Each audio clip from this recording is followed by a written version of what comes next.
देखिए, कौन गाली देने की सोच रखता है, ये एक बार नहीं कई बार राजद कांग्रेस के मंच से हम लोग देख चुके हैं। ये पहली बार प्रधानमंत्री जी को गाली नहीं दी गई है, इससे पहले भी कई बार दी जा चुकी है।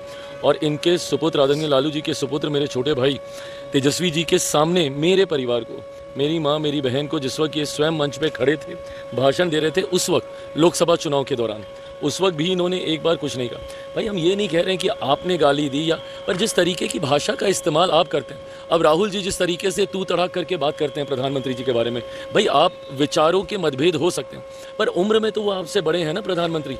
हम लोग तो बिहारी संस्कृति वाले लोग हैं भाई, हम तो बच्चों से भी आप करके हम लोग बात करते हैं, आदर सम्मान के लिए बिहारी जाना जाता है। अब उसके बाद अगर आप प्रधानमंत्री को आप तू तड़ाक करके आप बात कीजिएगा, यही चीज़ें आपके कार्यकर्ता देखते हैं। अगर उस वक्त जब मेरी माँ बहन को गालियाँ दी जा रही थी, उस वक्त अगर एक बार भी तेजस्वी अगर बोल देते कि ये गलत है, ऐसा नहीं होना चाहिए, तो आगे उनको बढ़ावा नहीं मिलता। आज भी लीपापोती करने का प्रयास किया जा रहा है कि नहीं इन्होंने ये कहा, उन्होंने वो कहा।